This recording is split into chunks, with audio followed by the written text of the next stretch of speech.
Hey you guys, sorry it took me so long to film a video for this channel. I appreciate all the new subscribers. I just got my table in, so I'm gonna unbox it. And I guess you guys can help me unbox my table while I give you that update about my brother. So let's talk and hang out. It's like vlog style, right? We have a tripod, and now's the time to not be lazy and to use it. My tripod, where are you?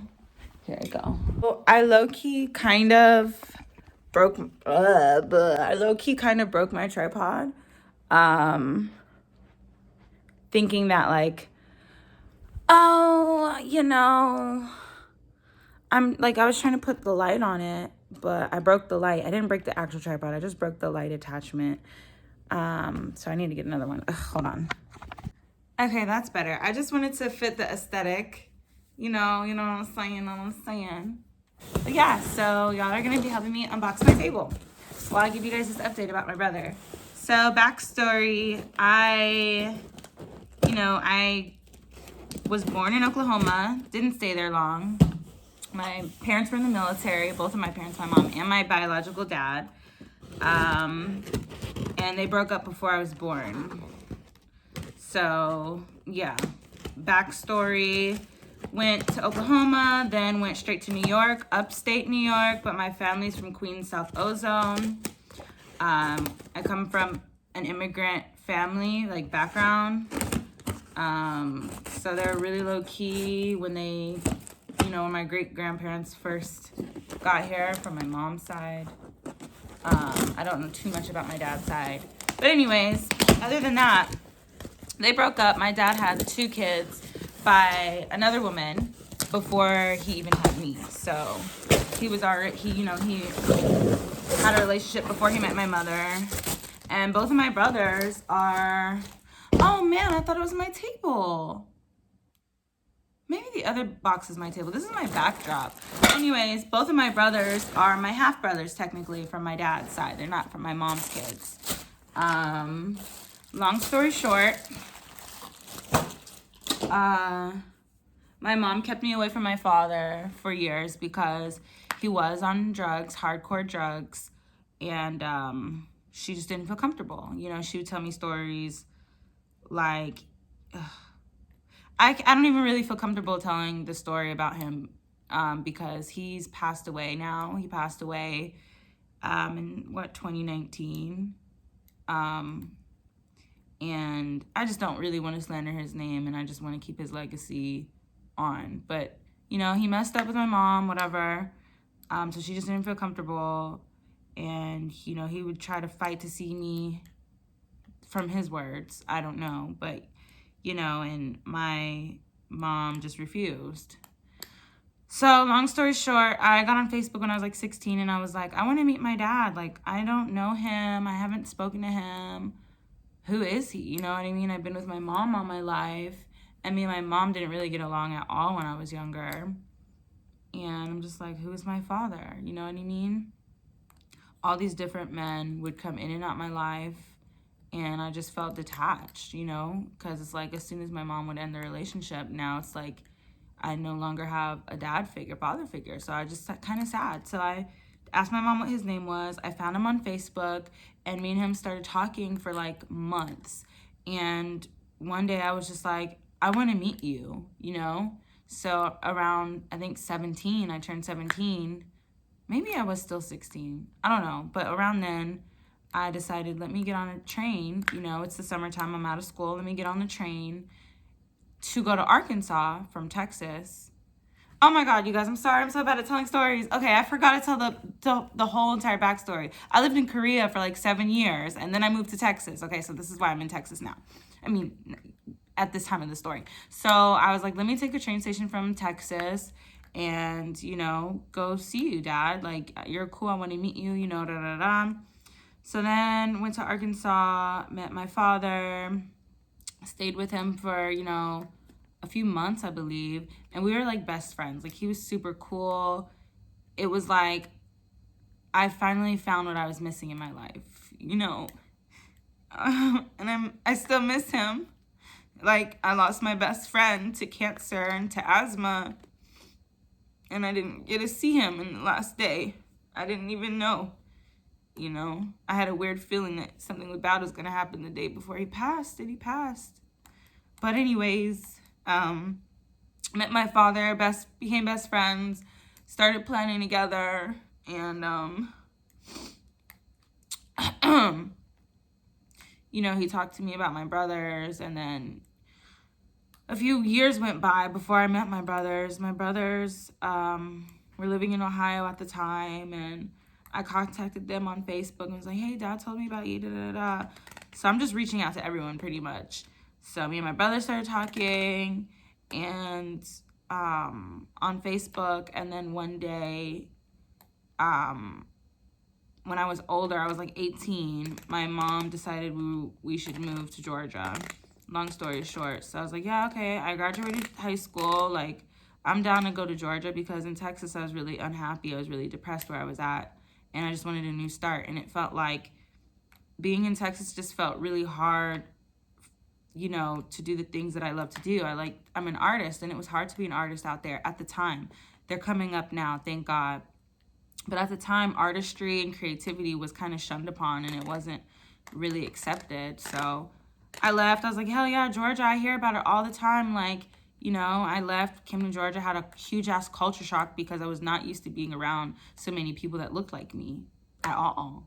I was like, wow, this is intense. So I had 2 culture shocks. One when I left Korea, and then another one when I came to Georgia. So long story short, messaged my brother on Facebook, talked for a while, was like, yo, I'm in Georgia now, like, let's link, you know? And he's like, okay, I'm down, this is where I stay. And I drove, I think it was like, he was like maybe an hour, so I drove an hour. My other brother, now I didn't meet him till after, but the brother that you guys seen in the video, this is what I'm talking about. So, you know, I was like, yeah, okay, you live there, da-da-da. So I drove to his house. I think I was 18, and maybe 17. I've been through a lot, you guys. Maybe 17. I think I was 17 when I met him.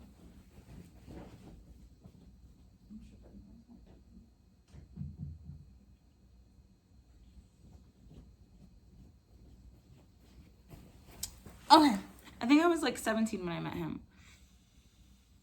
This was at the time where I was working with an artist that was in Atlantic Records, and I ended up, you know, dating somebody in that group, and that's another story in itself. But anyway, so I met my brother. He was super cool.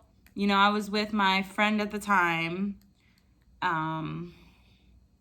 who ended up having sex with my brother, and ended up just being really weird and obsessed with him, and then talking shit about him as if she wasn't crazy. That's another story too. Jesus, there's like 5 stories off this one story. Anyways, so yeah, I met him, and I was like, oh my God, like, I think I'm here. And he's like, really? And he like ran outside, and he came out. He's like, is that you? I was like, yeah, this is me. And it was such a heartfelt moment, you guys. I felt like, oh my gosh, like, I'm not alone in this world, because being an only child sucked. And so we hugged, and, you know, then I went into his house, met his girlfriend. Did he have a girlfriend at this time?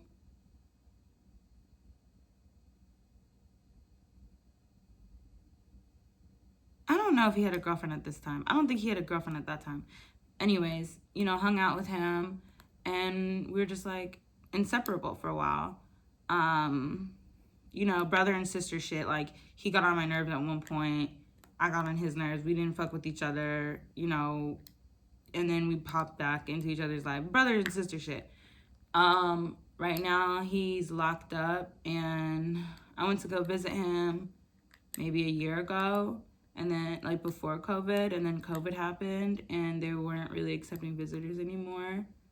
But now I think they are, so I'm gonna try to go see him again, and then I can bring you guys with me Because honestly, I don't even know if he's still locked up. I haven't heard from him. So it kind of has me worried. So I'm going to try to go see him if he is still locked up and then bring you guys with me on the trip. Anyways, long story short, that's how we met, and he's locked up now. And my other brother, we've been trying to get in contact with each other. He's here too in Georgia, and I met him with my older brother after I met my older brother. So he was in Ohio. We drove out there, met him, smoked, chalked it up, caught up. They were super excited to have a little sister. They said they heard about me. They heard so much about me. Our dad always wanted a girl, which is true. My dad named me Desiree, and, you know, he got his wish. I love him so much. I fucking miss him, man. Life is not the same without him. When you lose a parent, it's different. When you lose a friend, it's different. That hurt never goes away. And people will never understand the impact it makes. Like, some days are better than others, and some days you just have a fucking breakdown and you just gotta deal with it. You know, only people who lost family and friends understand. Like, people that were actually fucking close to you. I'm not talking about people you kind of knew or acquaintances. I'm talking about people that you're actually fucking close to. It's just like, damn, now y'all left me here on this planet, like, by myself. Like, you know what I mean? Until you have that connection again with somebody, that's still not even the same because it's not them. But I'm getting through it day by day. You know, it's still real recent. It hasn't even been 3 years. 18, 22. Yeah, so it's still fucking recent. I got a tattoo. I'm going to tell you guys a beautiful story. I got a tattoo of a red cardinal because the day he died, that's all I was seeing. I was seeing red cardinals everywhere. I'm talking in another city, in my city. I seen like 3 in one day. And I'm like, what the fuck? Why am I seeing this shit? So I looked online and it said red cardinals represent the spiritual world. And it represents somebody close to you who passed away is watching over you and trying to contact you from the spiritual realm. And I was like, that's my spirit animal. How is it that that's what a red cardinal represents? And I seen nothing but that bird the day he died. And I still see that bird till this day. I will at least see 1 or 2 cardinals a day. And I'm in Georgia. So it's not like, I mean, I don't really think it's as common. But I swear, you guys, I could be driving and it will fly past my window. Or like I'll see it in the trees. Like, they will not leave me alone. And I've never seen cardinals this frequent. But every time when I did see a cardinal before my dad died, it was rare. So I'd be like, oh my God, I love that bird. I'm so excited to see it. Just like hummingbirds. I barely see hummingbirds, but when I see one, I'm like, oh my God. Now, yo, I kid you not, all I see is cardinals every day. At least one every day. Every day. Every day. It doesn't matter. Cold, hot, summer, spring, fall, winter. So I'm going to keep this video nice and short because I don't really have that much space on my phone. But yeah, you know, just that's my backstory of my brother. If I go visit him in jail, if he's still in jail, wherever the fuck he is, I'll do another video with him in it. And we can all just chop shit up and talk. Like, you know, I love him. Trey, shout out Trey. Shout out Chris. I love you guys both. Y'all are my brothers. Y'all get on my fucking nerves, but I fucking love you. And, you know, I'm here for y'all. Period. If you guys have any other questions, let me know. Leave a comment below. Don't forget to like, share, subscribe. And welcome to my family.